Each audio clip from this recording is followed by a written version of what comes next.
მე ახლა უფრო სხვანაირად ვფიქრობ. თითქოს აი რო შემოვხედავ, თითქოს არ ვგევარ, მაგრამ ამ დროს არის, კი, მსგავსება რა თქმა უნდა არის. მაგრამ უფრო მამიკოს გავს, ვიდრე მე.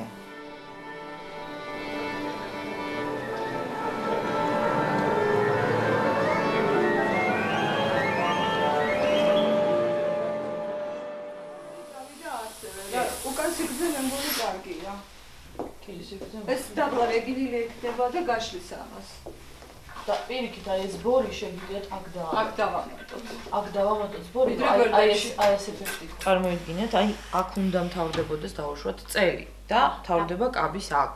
უკვე ეს მოკლე ჩანს ძალიან ტანი და ცვლის ზოგადად როგორ აღიქვავს მაყურებელი თეატრში, აი სცენაზე მდგომი ადამიანის საერთოდ ტანის აგებულებას. მით უმეტეს სხვა ასპექტში, როდესაც ქვემოდან ზემოთ უყურებ, ეს იცვლება ბუნებრივია. მით უმეტეს თუ შორზე ხარ ძალიან, ან ძალიან ახლოსაც ვინც ის იმათვისაც უნდა იყოს ეს მისაღები და ქვემოდან ძალიან ახლოდან რო უყურებ, არ უნდა ხედავდეს რაღაცა არანორმალური პროპორციის ადამიანს. და მაკიაჟი, თმა, კოსტუმი იყოს შესაბამისი მოლოდინისა, რომელიც მაყურებელს აქვს, როდესაც ის მოდის თეატრში. პირველებს ვეყარებ. მერე 38 უკრავთ პიციკატოს, მერე არკო არის ეს ორი ფორტე. 40-მდე 2 რო არის, მარტო დოძიეს ვიღებთ პირველები. 3 ი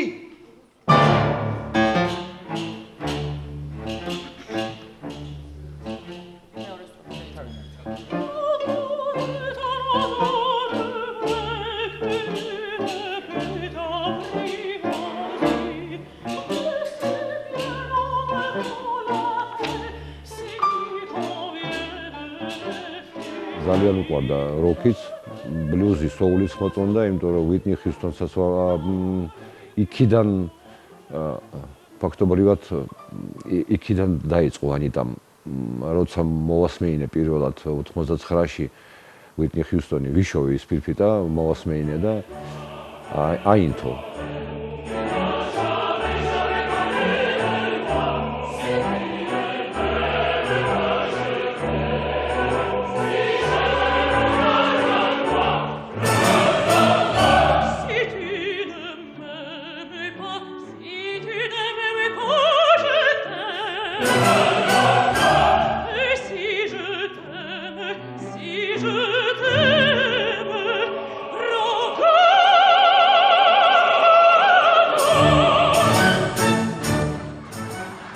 თითქმის ყველა ქართველს აქვს კარგი ხმა. ღმერთმა დააბერტყა ასე. მაგრამ ანიტას ამ შემთხვევაში კიდე გააჩნია რაღაცა განსხვავებული ნიჭი, რომელიც შეიცავს ბუნებრივ ინტელექტს, ძალიან დიდ გამჭრიახობას, არტისტიზმს.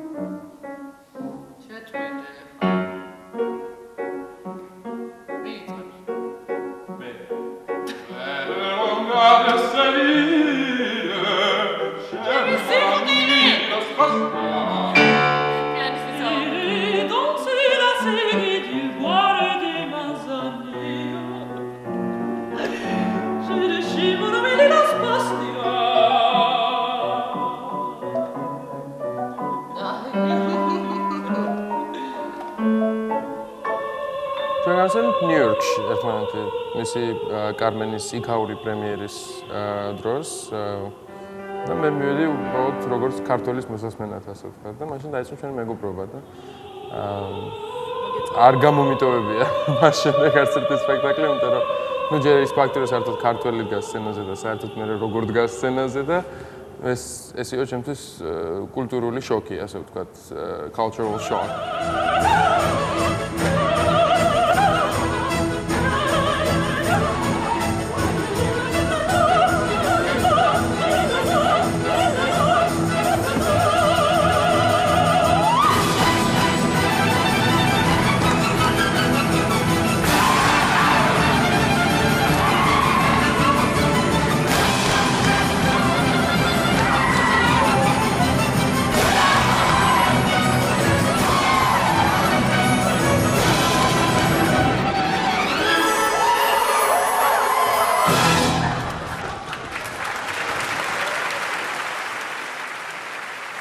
თვიანი ამაზე საუბარი, იმიტომ რომ მე შინია კიდევაც რომ რაიმე სახელი დავარქვა ამას, მე მგონია რომ ცუნამივით გადაუვლის მთელ საოპერო სამყაროს და დარჩება ანიტა რაჩელიშვილი როგორც განყენებული, განსაკუთრებული ფიგურა მუსიკის ისტორიაში.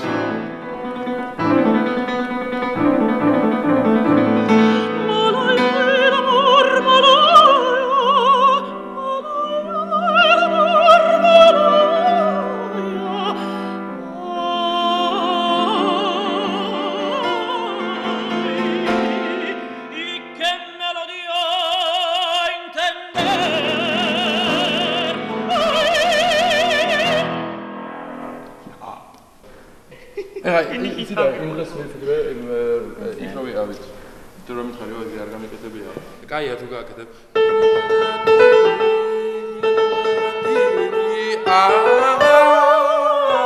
ორკესტრის უკან ვიჯექით ძალიან კარგი ადგილები იყო.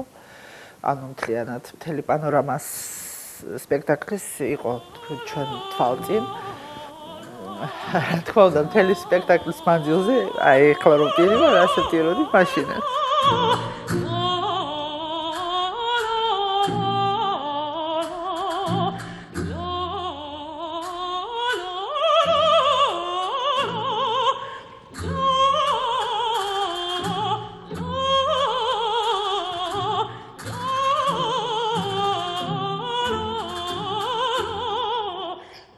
სიამაღის გრძნობა, მეტი არაფერი.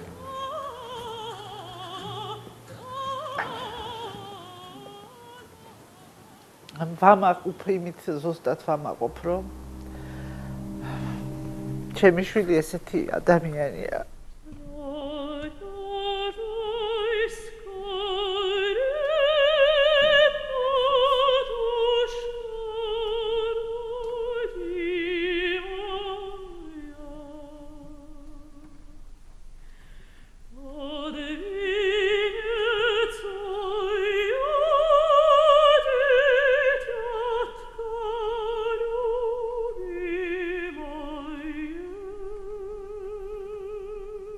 ესეთი პერიოდი იყო მაშინ ახლა აქ დასამალი არაფერია ძალიან ბევრი ადამიანს უჭირდა მაშინ საქართველოში. ნუ ხედავდა რომ ბევრი ვართ, გვიჭირს ხან მქონდა სამსახური, ხან არ მქონდა და დავანებებ თავსო მაგისტრატურასო და საოპეროში ჩვენთან ოპერის თეატრში მიიღეს რაღაცა გარკვეულ განაკვეთზე და ვიმღერებო, ვიმუშავებო და დაგეხმარებიო. არ ვიცი ეს ჩემთვის აი ბრძოლის წაგების ტოლფასი იყო ჩემთვის.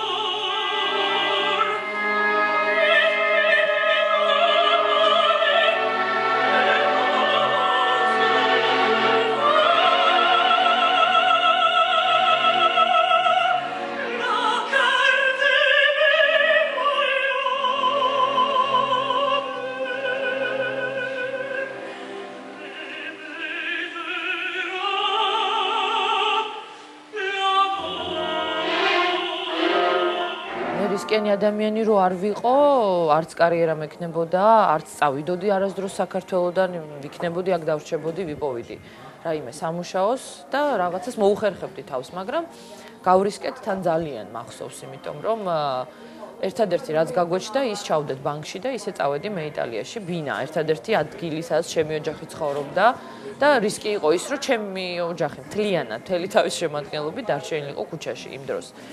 მაგრამ გავრისკეთ, მე ლასკალაში ჩავაბარე, ანუ ისიც არ ვიცოდით ჩავაბარებდი თუ არა საერთოდ. და მადლობა ღმერთს ჩავაბარე, მადლობა ღმერთს, რომ სტიპენდია იყო საკმარისი იმისთვის, რომ აქ გამომეგზავნა, ნაწილი ვალის დაგვეფარა და მეც რაღაცა ნამენაირად მაინც მომევა თავი იქ ცხოვრებისთვის.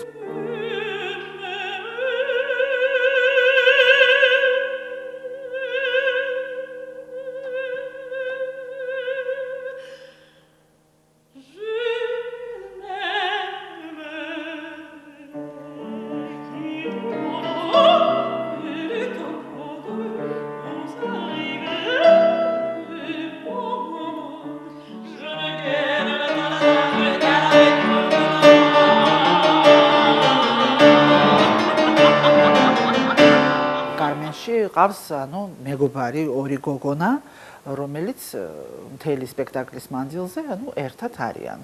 ერთ-ერთი მათგანი უნდა ყოფილიყო ანი, ანუ კარმენის როლზე საუბარი არ იყო. ხო და ბარენბოემი, დანიელ ბარენბოემი იყო მოსმენაზე, ანუ რეპეტიციის დროს, როცა მოისმინა ბარენბოემმა. შეეკითხა.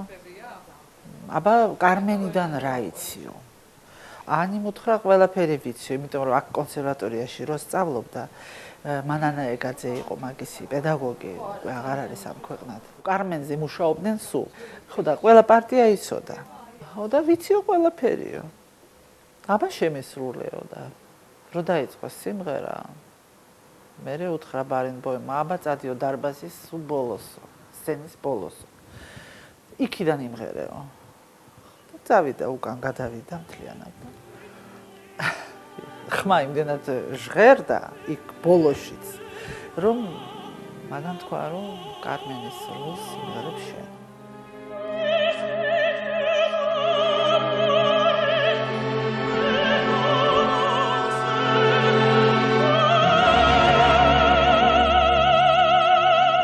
სხვათა შორის მანანა ყოველთვის მაგას გვეუბნებოდა ჩვენ, რომ მაგ გოგოსო დიდი მომავალი ელისო და ხელი შეუწყეთ ყველანაირად. ყველაფერი გააკეთეთ იმისთვის, რომ ანი აქ არ დარჩეს და წავიდესო. და მაშინ გადავწყვიტეთ სხვათა შორის ჩვენ, რომ ანუ უნდა წასულიყო აკადემიაში სასწავლებლად. ლასკალას აკადემიაში, ხო. ფული იყო დაშოვნილი წასასვლელად. ჩვენ თვითონ გვიჭირდა მაგ დროს. ნუ იქ მომუშევრობა, იქ ყველაფერი ერთად. სპონსორებს ვეძებდით. ვის არ მივმართეთ, მაგრამ ყველა მოარე გვითხრა. და მე ბიძულებულები გავხდით, ბინა ჩავდეთ. ავიღეთ თანხა, გავუშვით ანი ჩასაბარებლად. ჩააბარა და ზუსტად მაშინ იყო ეგაძემ რომ დაიწყო ხვირილი ფანჯრიდან, როცა ანი მოეწყო ლასკალას აკადემიაში.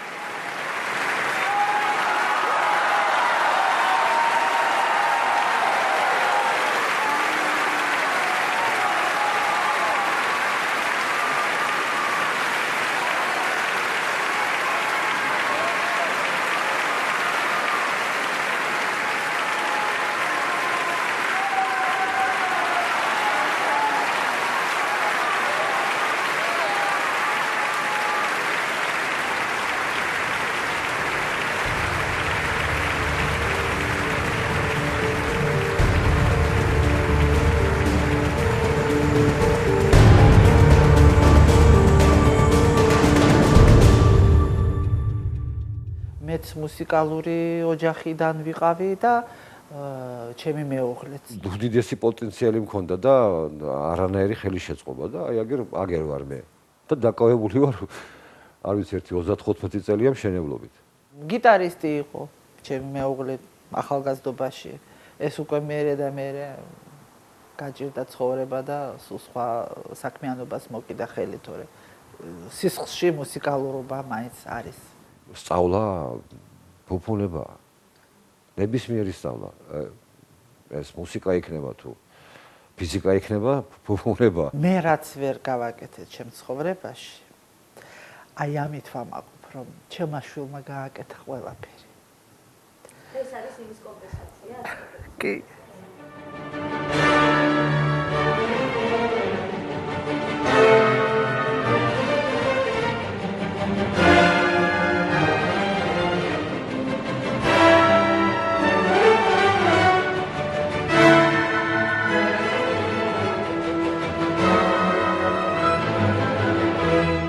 დიდი ცვლილებები განიცადა ჩემმა ცხოვრებამ 5 წელიწადში, სულ რაღაც, იმიტომ რომ 2009 წელს დაიწყო ჩემი კარიერა, 2007-ში წავედი საქართველოდან.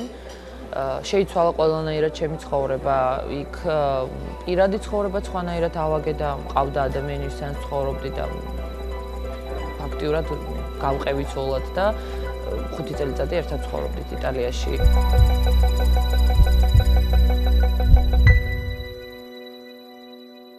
ორი ადამიანის მით უმეტეს ერთ და იგივე პროფესიის თანაცხოვრება არის ფაქტიურად შეუძლებელი, გეტყვით ამას პირდაპირ, იმიტომ რომ მიუხედავად იმისა, რომ ალბათ ერთადერთი ადამიანია შენს გარშემო, ვისაც ესმის შენი პროფესიის სპეციფიკა, ვისაც ესმის დინამიკა ზოგადად სამუშაოსი, მაინც ძალიან რთულია, იმიტომ რომ არის სამწუხაროდ ჩდება შურის მომენტი, ეჭვიანობის მომენტი, რომელიც გაჩნდა ჩვენ შორის. და იმისგან სამწუხაროდ, იმიტომ რომ ჩემი წარმატება ძალიან სწრაფი ტემპით განვითარდა, ის არაჩვეულებრივი მომღერალია, მაგრამ ისე არ გაუმართლა, როგორც მე გამიმართლა. წმინდა გამართლებაზე და იღბალზე რომ ვილაპარაკოთ, ისე არ გაუმართლა, მან არ იმღერა ლასკალას თეატრშიც 7 დეკემბერს 2009 წელს გახსნა.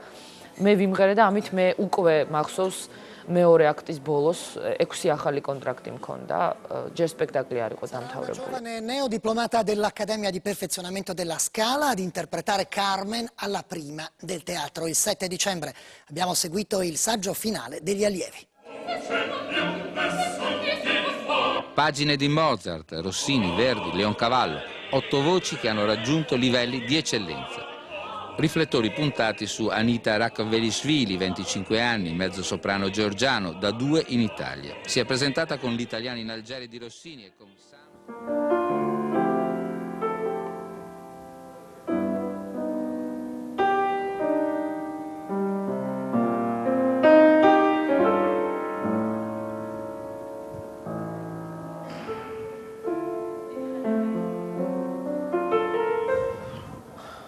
ჩვენ მეგობრობთ, არ არის დიდი ხანი, მაგრამ ის მეგობრობის ხარისხი, რაც ამ მოკლე პერიოდში ჩამოყალიბდა ჩვენს შორის, მე მგონი უდრის უფრო დიდ დროს, ვიდრე რეალურად ჩვენ ვართ მეგობრები.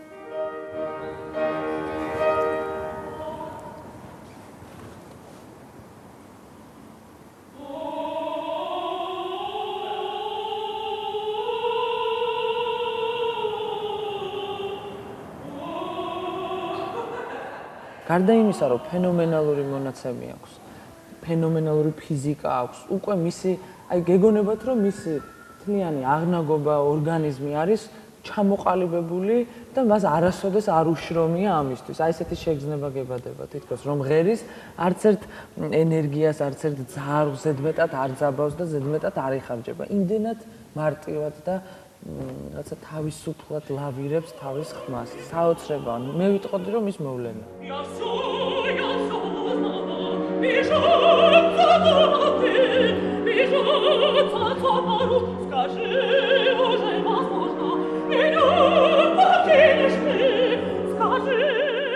რაღაცა პატარა ესეთი ფლეშბექები ვითმაკ გონებაში. ჩემ დასთან ერთად თამაში მახსოვს მაგალითად. ლოგინს როგორ ხტუნაობთ ერთად. აი ესეთ პატარა სცენები, მაგრამ ვფიქრობ მაინც რომ იმდენად საშინელი წლები გადავიტანეთ ჩვენ ზუსტად იმ ასაკში, 8-9 წლის ასაკში და მანამდეც ცოტა 90-იანი წლების დასაწყისზე ვლაპარაკობ.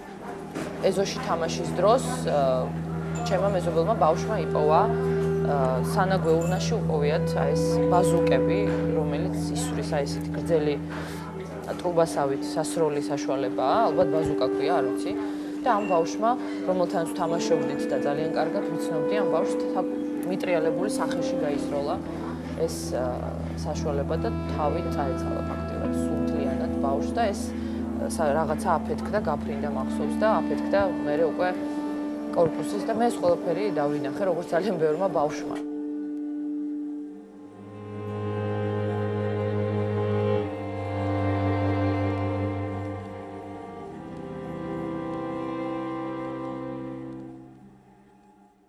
ჩემს უბანში სადაც ცხოვრობდი ძალიან ბევრი ბავშვი დაიღუპა ესე, იმიტომ რომ ყრიდნენ იმ ასაფეთქებელ საშუალებებს პირდაპირ ქუჩაში ყრიდნენ, ან სანაგვეურნებში ყრიდნენ და ეს ბავშვები მერე დადიოდნენ და ამ ყველაფერს პოულობდნენ და იღუპავდნენ თავს. ესეთი მოგონებები სამწუხაროდ არის ბევრი მახსოვს ის წლები, როცა მე ფიგურულ სრიალზე დავდიოდი და აი მაშინ იყო ეს მხედრიონის ამბები, რო აგორდა, ომი რო იყო და მოგვიწია შეწყვეტა, აღარ დავდიოდი ფიგურულ სრიალზე, იმიტომ რომ გლდანიდან ქალაქში გვიწევდა გამოსვლა და ეს იყო საშიში.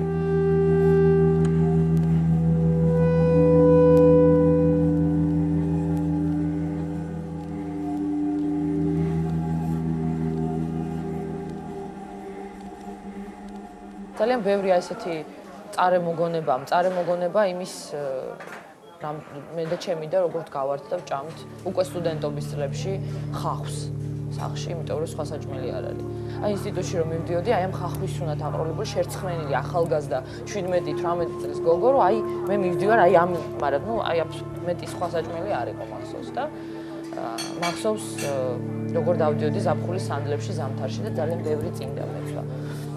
იმიტომ რომ არც ფეხსაცმლის ყიდვის საშუალება არ იყო. ესეთი ძალიან ბევრი მოგონება მაქვს, მაგრამ არაფერს არ ვიგონებ თქვენ წარმოიდგინეთ სევდით. იმიტომ რომ აი ამ ყველაფერმა, ამ გაჭირვებამ, აი ამ რეალობის დანახვამ, წარე რეალობის დანახვამ, როგორც არის. აი ესე პირდაპირ უმათ რომ მოგაწვდიან და დაგიდებენ, მასწავლა ცხოვრება, მასწავლა ის რომ არაფერს არ აქვს მნიშვნელობა სინამდვილეში გარდა ადამიანური ურთიერთობებისა.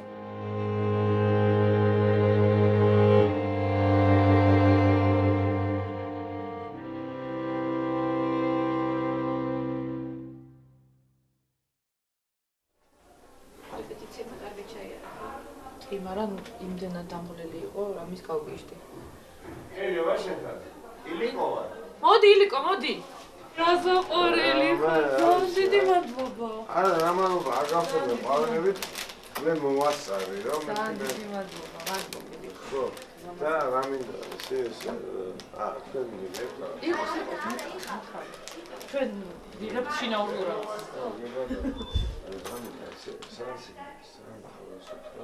და ძალიან აი როგორც ისე გიხდება რასაც აკეთებ მეტი მიეცი და ჩვენები როგორ არიან ისე არ შეგეშლიან ხელს და გამო ექსპლოზივი აი ესე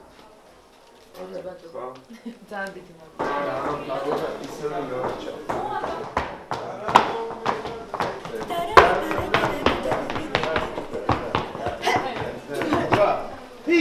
ეს არის მარტო ჩვენთან არა ეს ყველგან ესეა და ყველგან ელოდებიან რომ რაღაცას გააფუჭებ იმიტომ რომ როდესაც კარგი არტისტი ხარ ყოველთვის უნდათ სადღაც გულის სიღრმეში შურის დონეზე ალბათ რომ შეცდომა დაუშვა მაგრამ მე იმედი მაქვს რომ ბოროტი ადამიანების იმედებს დღეს არ გავამართლებ და პირიქით გავამართლებ იმ ადამიანების იმედებს ვინც მხოლოდ კარგს და ლამაზსელის დღეს სცენაზე ნახოთ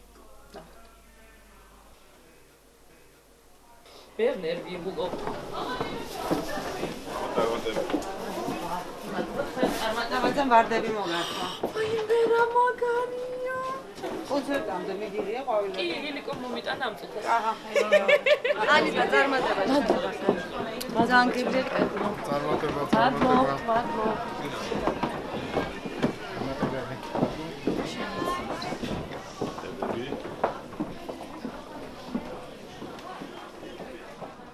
ძალიან მაღალი დონის ინტელექტი აქვს ანიტას და შეუძლია ერთნაირად იმოღვაწეოს, აი როგორც ტრადიციულ დადგმაში, ისე თანამედროვე, ხო, ჩვენ ხო ვილაპარაკეთ ზუსტად აი სტილების შერწყმა, ეს ყველას არ შეუძლია.